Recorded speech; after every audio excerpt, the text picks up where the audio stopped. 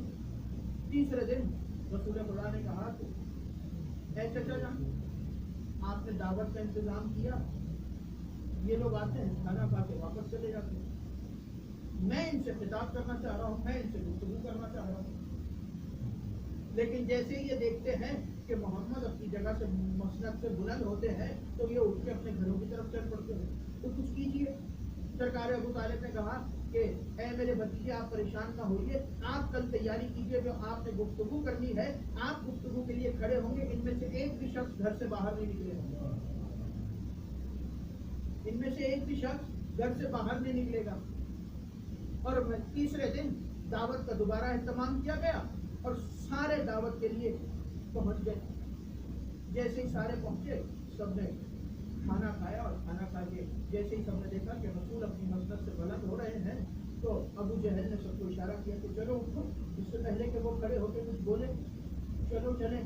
ادھر ابو جہل اپنی جگہ سے کھڑا ہوا اور جانے لگا تو دروازے پہ اس نے دیکھا کہ علی کے بابا دونوں ہاتھ پھیلائے کھڑے اور جلال کے عالم میں جناب ابو طالب. اور ابو جہل نے کہا کہ اے ابو طالب, یہ کیا بات ہوئی کہ تو ہمیں یہاں زبردستی بٹھا رہا, ہمیں جانے نہیں دے رہا. امیر المومنین کو جلال آیا اور آگے بڑھے, بچپنے میں ہے, کم سن ہے امیر المومنین ظاہری طور پر, آگے بڑھے اور ابو جہل کے گریبان میں ہاتھ ڈالا اور اسے ایک تماچا رسید کیا. بزرگ علماء کہا کرتے تھے کہ جب ابو جہل کو تماچا امیر المومنین کا پڑا تو اس کا ابو الگ ہو گیا, جہل الگ ہو گیا.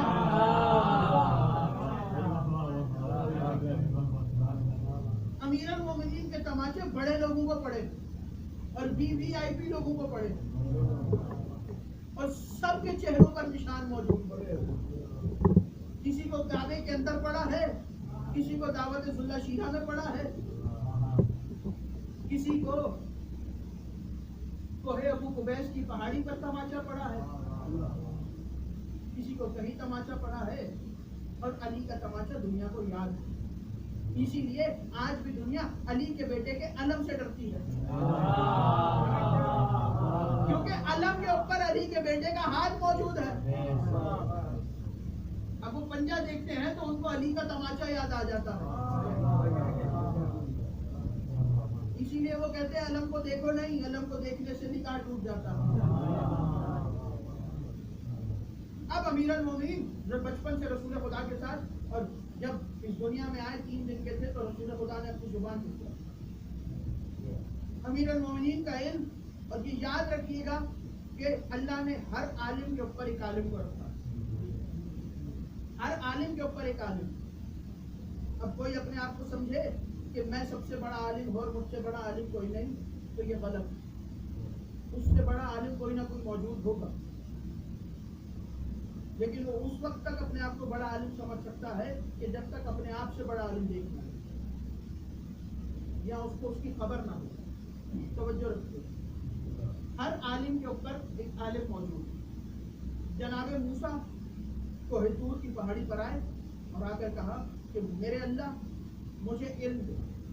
اللہ نے علم دیا. جناب موسیٰ نے کہا میرے سے بڑا عالم کوئی نہیں. توجہ, میرے سے بڑا عالم کوئی نہیں. آواز قدرت ہے, موسیٰ اپنے علم پر تکبر نہ کیجیے. جائیے, ایک سمندر کے کنارے پر ایک شخص بیٹھا ہے اور جا کے دیکھیے وہ آپ سے بھی بڑا عالم ہے. سمندر کے کنارے ایک شخص بیٹھا ہے, جا کے دیکھیے, اس سے ملیے, وہ آپ سے بھی بڑا عالم ہے. مجھ سے بھی بڑا عالم ہے. چلے جناب موسیٰ, اور چلتے چلتے اس مقام پر پہنچے جہاں سمندر کنارے جناب خضر علیہ السلام بیٹھے. جناب خضر کے قریب پہنچے اور پہنچ کے کہا کہ میں نے سنا ہے کہ آپ کا علم میرے علم سے زیادہ ہے, تو میں آپ کی شاگردی میں آنا چاہتا ہوں. تو جناب خضر نے کہا کہ دیکھو موسیٰ, میں تو تمہیں اپنی شاگردی میں لے لوں گا, لیکن تم میری شاگردی میں آ نہیں سکتے. تم میری شاگردی میں آ نہیں سکتے. اس کے کچھ امتحانات ہیں, وہ تم دے نہیں پاؤ گے, اس لیے تم رہنے دو, تم میری شاگردی میں نہ ہو. تو جناب موسیٰ نے کہا کہ نہیں مجھے آپ کی شاگردی میں آنا ہے اور مجھے آپ کا شاگرد بننا ہے، کیونکہ میں نے سنا ہے کہ آپ مجھ سے بھی بڑے عالم، اللہ نے کہا ہے کہ آپ مجھ سے بھی بڑے عالم، تو مجھے آپ کی شاگردی میں آنا ہے۔ تو حضرت خضر نے کہا کہ دیکھو موسیٰ، میں تمہیں اپنی شاگردی میں لے رہا ہوں، لیکن تمہارے چند امتحانات ہوں گے، اور اگر میں جو بھی کام کروں تم اس کے بعد کوئی سوال بھی نہیں کرو گے اور کچھ بولو بھی نہیں، میرا جو دل چاہے میں کروں، لیکن تم اس کے بدلے میں نہ کچھ بولو گے نہ کچھ سوال کرو گے۔ جناب موسیٰ نے وعدہ کر لیا اور جناب خضر کے ساتھ چل پڑے۔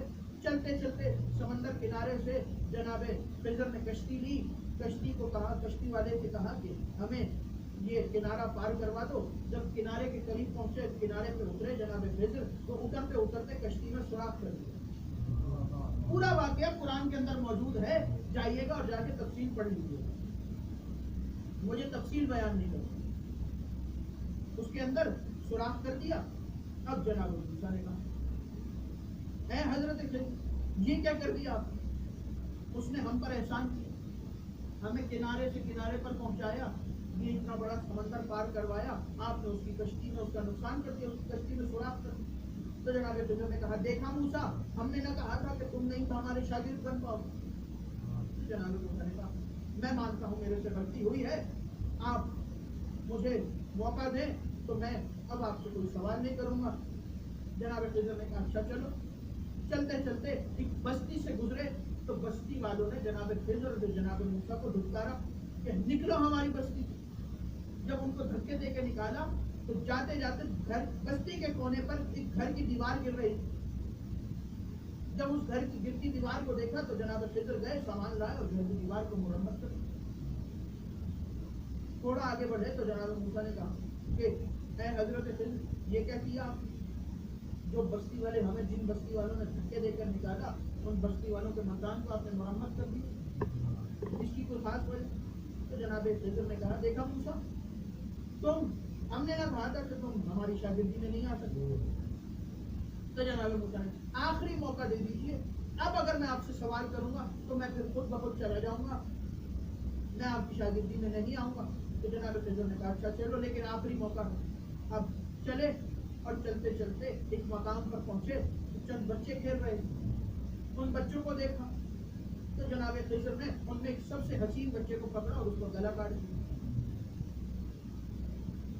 یہ منظر دیکھا تو جناب موسیٰ نے کہا یہ تو حد ہو گئی۔ وہاں کشتی میں سوراخ کیا، میں نے کچھ نہیں پوچھا، صرف سوال کیا، آپ نے مجھے ڈانٹ دیا، وہاں آپ نے ایک گھر کو تعمیر کروایا، لیکن یہ تو آپ نے حد کر دی۔ اس معصوم بچے کو آپ نے کیوں قتل کر دیا؟ اس بچے نے آپ کا کیا بگاڑا؟ تو جناب خضر نے کہا دیکھا موسیٰ، ہم نہ کہتے تھے کہ تم ہمارے شاگرد نہیں بن سکتے؟ جناب موسیٰ نے کہا ٹھیک ہے، میں مانتا ہوں کہ میری غلطی ہے، لیکن مجھے وجوہات تو بتائیے۔ تو جناب خضر ان کو وجوہات بتاتے بتاتے جب یہ دونوں چل رہے تھے تو سمندر کنارے پہنچ گئے۔ جب سمندر کے کنارے پہنچے، ابھی دونوں گفتگو کر رہے تھے تو جناب موسیٰ نے پوچھا کہ اے خضر، کیا آپ سب سے بڑے عالم ہیں؟ توجہ کیجیے گا، موسیٰ نے پوچھا اے خضر، کیا آپ سب سے بڑے عالم ہیں؟ تو خضر نے کہا جہاں تک میرا خیال ہے اس وقت میں ہی سب سے بڑا عالم ہوں۔ ابھی یہ گفتگو ہو رہی تھی کہ ایک پرندہ آیا، پرندے نے سمندر سے ایک قطرہ اٹھایا اور آسمان سمندر سے قطرہ اٹھایا اور مشرق کی طرف پھینک دیا۔ تھوڑی دیر بعد پھر آیا، پھر ایک قطرہ اٹھایا، شمال کی طرف پھینک دیا، پھر آیا، پھر ایک قطرہ اٹھایا، جنوب کی طرف پھینک دیا، پھر آیا، پھر ایک قطرہ اٹھایا اور مغرب کی طرف پھینک دیا، پھر آیا، پھر ایک قطرہ اٹھایا، آسمان کی طرف پھینکا اور وہی قطرہ سمندر کے اندر آ کے گیا۔ اب جناب موسیٰ نے جناب خضر سے کہا کیا آپ اس پرندے کے اس عمل کی تعبیر کو جانتے ہیں؟ تو جناب خضر نے کہا یہ تو میرے علم میں بھی موجود ہے کہ اس پرندے نے یہ عمل کیوں کیا ہے، اتنا علم تو میرے پاس بھی نہیں ہے۔ ابھی دونوں گفتگو کر رہے تھے کہ سمندر کے اوپر دور سے ایک گھوڑا دوڑتا ہوا نظر آیا۔ گھوڑے کے اوپر ایک سوار ہے اور سوار کے چہرے پر نقاب ہے۔ سوار سمندر کی سطح پر گھوڑا دوڑاتا ہوا ان دونوں کو قریب آیا اور قریب آ کے کہا کہ اے موسیٰ اور خضر، تم دونوں پریشان کیوں؟ تو ان دونوں نے بتایا کہ ابھی ابھی پرندہ آیا اور اس نے یہ عمل کیا. اس جوان کی آواز آئی کہ اے موسیٰ اور خضر، کیا تم سمجھتے ہو کہ تم سے بڑا عالم کوئی نہیں؟ تم سے بڑے بھی عالم موجود ہیں. انہوں نے کہا مطلب تو سمجھائیے. تو اس جوان کی آواز آئی کہ جس پرندے نے جو قطرے اٹھا کے شمال، جنوب، مغرب، مشرق میں پھینکے ہیں، اس کا مطلب یہ ہے کہ تمہارے بعد، تمہارے دور کے بعد آخر میں ایک نبی آئے گا. اللہ ایک نبی کو بھیجے گا جس کی حکومت دنیا میں ہر طرف ہوگی، شمال میں بھی ہوگی، جنوب میں بھی ہوگی، مشرق میں بھی ہوگی. انہوں نے کہا کہ ہمیں یہ تو سمجھ میں آ گئی کہ اللہ آخر میں ایک نبی بھیجے گا جس کی حکومت ہر طرف ہوگی، لیکن یہ جو اس پرندے نے قطرہ اٹھایا اور قطرہ اٹھا کے آسمان کی طرف پھینکا اور آسمان سے وہ قطرہ واپس آ کے سمندر میں گرا، اس کی ہمیں تفسیر بالکل نہیں سمجھ میں آئی. تو اس جوان کی آواز آئی کہ سنو، جس نبی کی میں بات کر رہا ہوں اس نبی کا ایک وسیع ہوگا.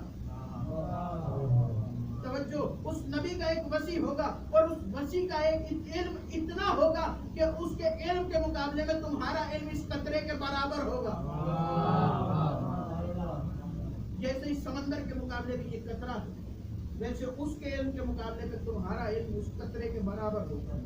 اسی لیے تو کوفہ کے منبر پر بیٹھے تھے امیر المومنین اور ایک شخص کھڑا ہوا اور اس نے کھڑے ہو کے کہا کہ یا علی، آپ کے پاس اتنا علم آیا کہاں سے؟ آپ اتنی اچھی گفتگو کرتے کہاں سے ہیں؟ یہ اتنا علم کا ہر باب آپ کھولتے ہیں، ہر گفتگو آپ کر سکتے ہیں، علم کے ہر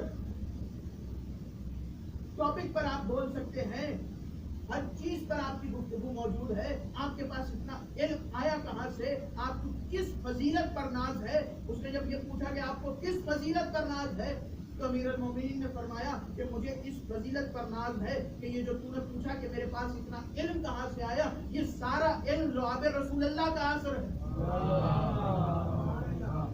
یہ سارا علم لعاب رسول کا اثر ہے. تو مجمع میں سے ایک شخص کھڑا ہوا، اب وہ دل کی بات زبان پہ تو آتی. وہ شخص کھڑا ہوا اور اس نے کہا آج پتہ چلا یہ سارا علم آپ کا اپنا نہیں ہے، یہ سارا علم رسول کی لعاب کا اثر ہے، یہ علم آپ کا اپنا نہیں ہے. تو امیر المومنین نے فرمایا ڈر اس وقت سے، ابھی رسول کا لعاب بولا ہے، ڈر اس وقت سے کہ جب رسول کا لہو بولے گا. ڈر اس وقت سے جب رسول کا لہو بولے گا. تو علی سے بڑا عالم کوئی نہیں.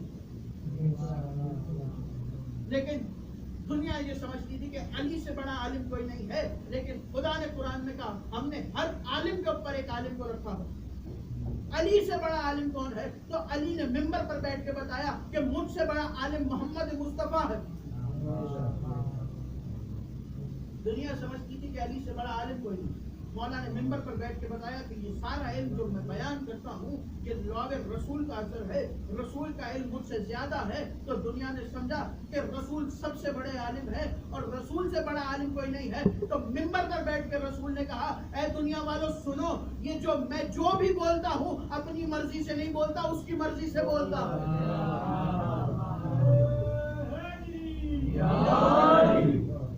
اپنی مرضی سے نہیں بولتا، میں جو بھی بولتا ہوں اس کی مرضی سے بولتا ہوں. وہ وہی کرتا ہے اور میں بولتا ہوں. یعنی پتہ یہ چلا دنیا کا جو سب سے بڑا عالم ہے، کائنات کا جو سب سے بڑا عالم ہے وہ پروردگار محمد و آل محمد.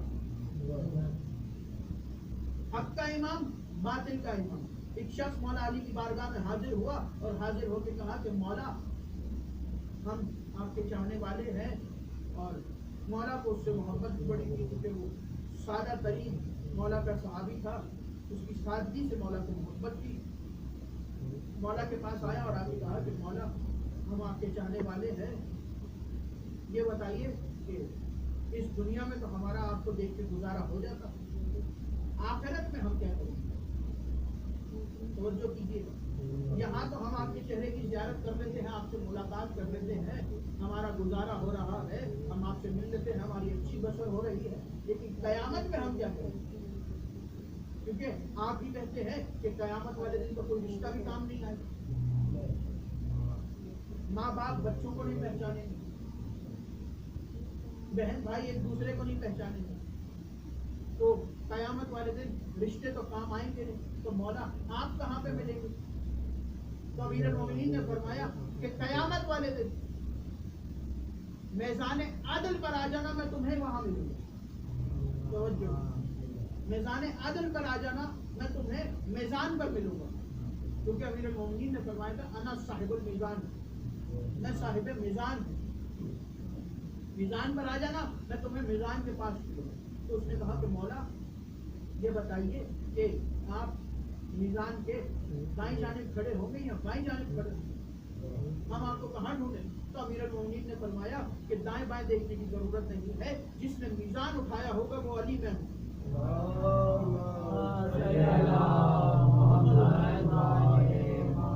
جس نے میزان اٹھایا ہوگا وہ میں علی ہوں. اس نے کہا مولا یہ بتائیے کہ آپ نے تو کہا ہے قیامت میں عدل ہوگا، قیامت میں عدل ہوگا، اور جب عدل ہوگا تو چاہے آپ کا چاہنے والا ہو، لیکن اگر گناہگار ہوگا تو وہ کیا کرے گا؟ تو جو اگر گناہگار ہو تو وہ کیا کرے گا؟ تو امیر المومنین نے فرمایا بے شک قیامت عدل کا روز ہے، اور اس روز عدل ہوگا، سوائے عدل کے کچھ نہیں ہوگا. لیکن جب ہمارا چاہنے والا میزان پر آئے گا تو ہم فرشتوں سے کہہ دیں گے کہ ایک پلڑے میں اس کے گناہ رکھو اور ایک پلڑے میں ہماری محبت اور ولایت کو رکھو. ایک پلڑے میں اس کے گناہ رکھو، ایک پلڑے میں ہماری ولایت اور محبت کو رکھو. جس پلڑے میں ہماری ولایت اور محبت ہوگی وہ پلڑا بھاری ہوگا. چاہے کتنا گناہگار ہو، ہماری محبت اور ولایت ایسی ہے کہ اس کو بخشوا کے جنت میں پہنچا دے. اب وہ تو اپنے اپنے عقیدے کے مطابق ہے کہ کس کا عقیدہ اور کس کی عبادت اور کس کا تقویٰ زیادہ ہے. جس کی عبادت، جس کا تقویٰ، جس کا عقیدہ زیادہ اچھا ہوگا، کیا پتا اسے سلمان کا پڑوسی بن جائے، کیا پتا جنت میں بزرگ کا پڑوسی بن جائے. علی کی محبت وہ چیز ہے کہ چاہے کتنا بھی گناہگار ہو علی کا چاہنے والا، لیکن جنت میں ضرور جائے. جنت کے ایک درجے ہیں، وہ درجوں کے حساب سے پھر جنت کو تقسیم کیا جائے گا. علی جنت کو تقسیم کرنے والے کا نام ہے. جتنا اچھا تقویٰ، زہد، عبادت اور عقیدہ ہوگا، کیا پتا کہ مولا علی کا پڑوسی بن جائے. اور جنتیں بھی ایک نہیں، جنتیں بھی 7. آج دنیا دعا کرتی ہے کہ اللہ فلاں کو جنت الفردوس میں جگہ عطا کرے، فلاں کو جنت الفردوس میں جگہ عطا کرے، فلاں کو جنت الفردوس میں. صرف جنت الفردوس نہیں ہے، جنتیں 7 ہیں. جنت فردوس سب سے پہلے درجے کا نام. جنت 7 ہے. اور جو سب سے بہترین جنت ہے، معصوم سے پوچھا گیا کہ مولا جو سب سے بہترین جنت کا حصہ ہے اس میں کون جائے گا؟ تو امام نے فرمایا اس جنت میں وہ جائے گا جو زہرا کی دعا سے خلق ہوئے. جو سب سے بہترین جنت، اس میں وہ جائے گا جو زہرا کی دعا سے خلق ہوئے. اور پھر مولا علی نے فرمایا کہ جہنم بھی ایک نہیں، جہنم میں بھی 7. اور سب سے خطرناک جو جہنم ہے وہ جہنم میں ناریہ. اور مولا فرماتے ہیں کہ اس سے ڈرو، اس سے بچو، کہیں ایسا نہ ہو کہ تم اس میں چلے جاؤ. معصوم سے پوچھا گیا مولا اس جہنم میں کون جائے گا؟ تو امام نے فرمایا اس جہنم میں وہ جائے گا جو علی کا دشمن ہے، جو علی سے محبت نہیں کرتے، جس کے دل میں علی کی محبت کو لے کے ذرہ برابر بھی چلے، وہ اس جہنم میں جائے گا. امام نے فرمایا اس جہنم سے بچو. اور قیامت والے دن اللہ ہر امت کو اپنے امام کے ساتھ اٹھائے گا. کوئی باطل کا امام ہوگا، کوئی حق کا امام ہوگا. اور ہمیں تو فخر ہے، دنیا والے جنت کے چکر میں لگے ہیں، ہمیں تو فخر ہے کہ ہمارے جتنے بھی امام ہیں سارے جنت کے سردار ہیں. سب جنت کے سردار ہیں. ہم جنت کے سرداروں کے چاہنے والے ہیں. دنیا اپنے اپنے، اب وہ جسے بھی امام بنا لے، اپنے اپنے اماموں کے ساتھ، کوئی جہنم میں جائے گا، کوئی جنت میں جائے گا. حق کا امام، باطل کا امام. امام کی بات یاد رکھیے گا. اور میں آخری بات کر کے مسائل کی طرف. دنیا نے دیکھا کہ ایک حق کا امام جس کا نام موسیٰ ہے اور ایک باطل کا امام جس کا نام فرعون. باطل کا امام پیچھے پیچھے ہے, حق کا امام آگے آگے ہے. حق کے امام کے پیچھے بھی حق کے امام کی امت ہے, اور باطل کے امام کے پیچھے بھی اس کے چاہنے والے, اس کے ماننے والے. موسیٰ اور موسیٰ کے ساتھی آگے آگے ہیں, اور پیچھے پیچھے فرعون اور اس کا سارا لشکر جناب موسیٰ اور جناب موسیٰ کے چاہنے والوں کا پیچھا کر رہا. جب وہ پیچھے پیچھے آئے اور ایک مقام آیا تو جناب موسیٰ کے چاہنے والوں نے دیکھا کہ سامنے دریا آ گیا. توجہ, امام اپنا اپنا, جس کا امام اچھا ہوگا وہ بچ جائے گا, وہ نجات پا جائے گا, یہ یاد رکھیے گا. جس کا امام برا ہوگا وہ غرق ہو جائے گا. یہ جملے یاد رکھیے گا, میری بات میں آپ کو کام آئیں گے. موسیٰ آگے آگے, موسیٰ کی قوم پیچھے, فرعون آگے آگے, فرعون کی قوم پیچھے پیچھے. ایک مقام آیا, موسیٰ رکے, آگے دریا ہے, پیچھے فرعون. تو موسیٰ کے چاہنے والوں نے کہا, موسیٰ تم نے تو مروا دیا, یہ کیا کیا تم نے؟ آگے جائے تو پانی میں ڈوب کے مرے, پیچھے جائے تو فرعون مارے, جائے تو جائے گا. جناب موسیٰ نے سر اٹھایا, آسمان کی طرف دیکھا, میرے اللہ اب کیا کروں؟ پیچھے فرعون آ رہا ہے, آگے پانی ہے, جاؤں تو جاؤں گا. آواز آئی, موسیٰ ہم نے تمہیں ایک عصا عطا کی, اس عصا کو پانی پہ مارو. جیسے ہی جناب موسیٰ نے عصا کو اٹھایا, عصا کو پانی پہ مارا تو عصا میں رستہ بن گیا. اور یہ یاد رکھیے گا, جناب موسیٰ کے پیچھے جناب موسیٰ کی 12 قومیں موجود ہیں. جناب موسیٰ کے پیچھے جناب موسیٰ کی 12 قومیں موجود. رستہ بن گیا, ایک قومیں تھی 12. اب جیسے ہی ایک رستہ بنا تو سارے آپس میں لڑنے لگ گئے کہ ہم نے پہلے موسیٰ کو مانا ہے, ہم موسیٰ کو زیادہ محبت کرتے ہیں, ہم موسیٰ کی زیادہ حفاظت کرتے ہیں, سب سے پہلے ہم جائیں گے, سب سے پہلے ہم جائیں گے. اب یہ منظر دیکھا جناب موسیٰ نے کہ سارے آپس میں لڑ رہے ہیں, فرعون قریب آ رہا ہے, کسی بھی لمحے حملہ کر دے گا. جب جناب موسیٰ نے دیکھا کہ سارے لڑ رہے ہیں, پہلے کون جائے, پہلے ہم, پہلے ہم, پہلے ہم. تو جناب موسیٰ نے آسمان کی طرف دیکھا, میرے اللہ ایک رستہ بنا ہے, قومیں 12 ہیں, مجھے نہیں معلوم یہ تو وہ ہیں جو من و سلوا کھاتے ہیں, جن کے لیے جنت سے کھانے آتے ہیں, ان کے لیے تو نے ایک رستہ بنا دیا. آواز موسیٰ پریشان کیوں ہوتا ہے, جس عصا کو تو نے پانی پر مارا تھا اس عصا کو دوبارہ مار. تو جناب موسیٰ نے عصا کو دوبارہ دریا پہ مارا تو رستے بن گئے 12. توجہ کیجیے گا, رستے بن گئے 12.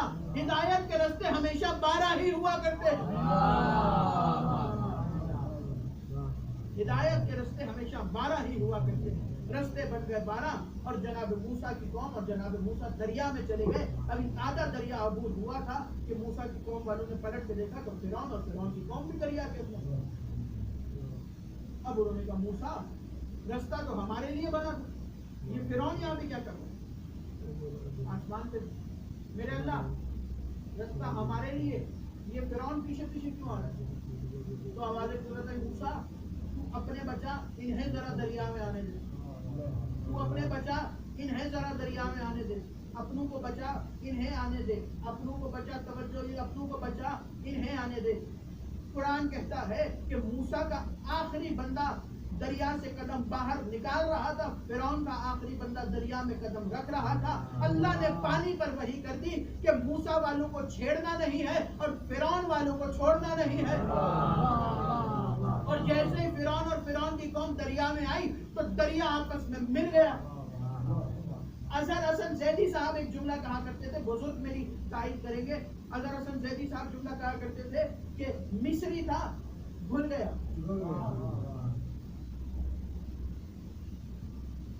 موسیٰ پار, فرعون کی قوم غرق. اب میرا عقیدہ یہ ہے, اللہ قیامت والے دن اگر اللہ موسیٰ کی قوم کے لیے پانی پر وحی کر سکتا ہے تو اللہ علی کے چاہنے والوں کے لیے قیامت والے دن آگ پر بھی وحی کرے گا کہ علی والوں کو چھیڑنا نہیں ہے اور علی کے دشمنوں کو چھوڑنا نہیں ہے.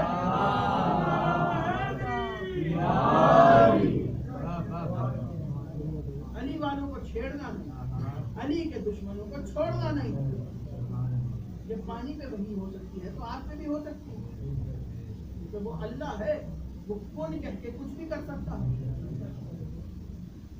موسیٰ کی قوم بچ گئی, فرعون کی قوم غرق ہو گئی. اب جناب موسیٰ نے جلدی جلدی بندے گنتی شروع کیے. جو بندے تھے ان میں ایک زیادہ نکلا, توجہ, ایک بندہ زیادہ نکلا. تو جناب موسیٰ نے اس کی طرف دیکھا تو وہ چادر سے اپنا چہرہ چھپا رہا تھا.